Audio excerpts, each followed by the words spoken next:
on stage and in the flesh, as his first American tour in well over a decade opens in LA. This is the one where you can have a groove and a dance and spit at people. If you know, if that way inclined. If you're not, you just sit there, right, mate? Hey, what a laugh this is, eh? Okay.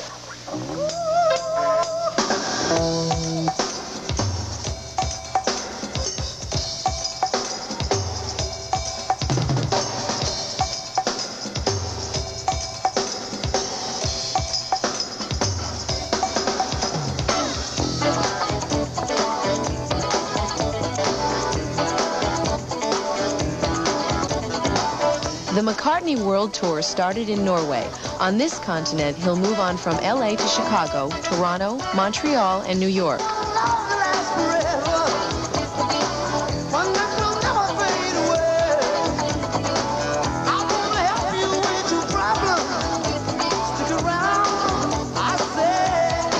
Is touring tough on you as you get older? I mean, you obviously, it hasn't taken a toll on you. It's always taken a toll on me. I don't know, you know, I think you can organize it if you've got a good band, and if you're, I don't know, it's like if you're in training, you know, it's like Olympics. If you come and you can't run, you know, 100 yards fast, then don't bother coming. So, I mean, we've been in rehearsal, we're up to steam, you know, we're sounding pretty good for ourselves.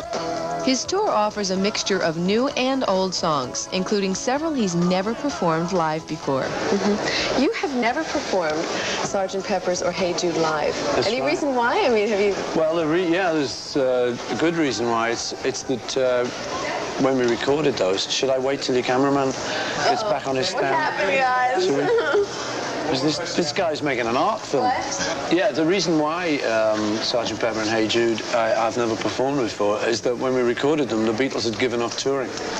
We were just recording. Right at Sgt. Pepper Town, we didn't go out after that. So, and I only realized that in the middle of rehearsals. You know, I'm thinking, this feels fresh. And I suddenly thought, well, I've never played this. I've never done this before.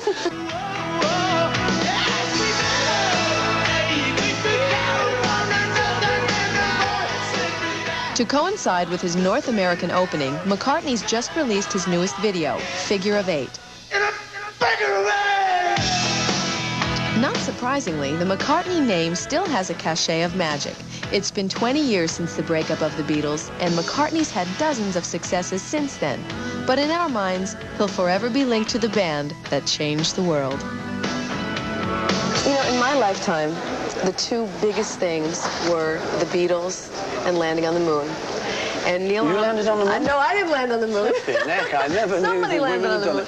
No, the Beatles and landing on the moon. And Neil Armstrong once said that the climax in his life was when he landed on the moon, and he would never be able to reach that again. I mean, can you relate to that? I mean, do you feel like you...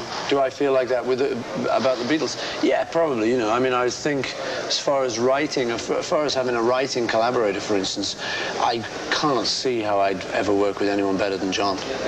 Because he was absolutely one of the best, you know. But I don't mind that. I mean, you know, this has to be in life. You can't always be peaking. You know, as long as I'm kind of happy and comfortable with what I'm doing, I'm just really proud of those times. Yeah. I don't think there's much sense kind of looking back on it and thinking, oh, you know, I was young and I did all that. And, I mean, you know, we can do that, but it doesn't really get you anywhere. No.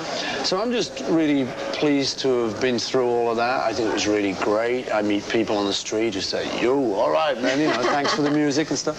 So I'm glad for that. I don't really let it hang me up, you know. I don't sit at home and moan about it. I just get on with what I do, you know. And as long as people keep coming to it, I'll keep singing for them. And we will, and we do. All right, we're coming back for a holiday movie.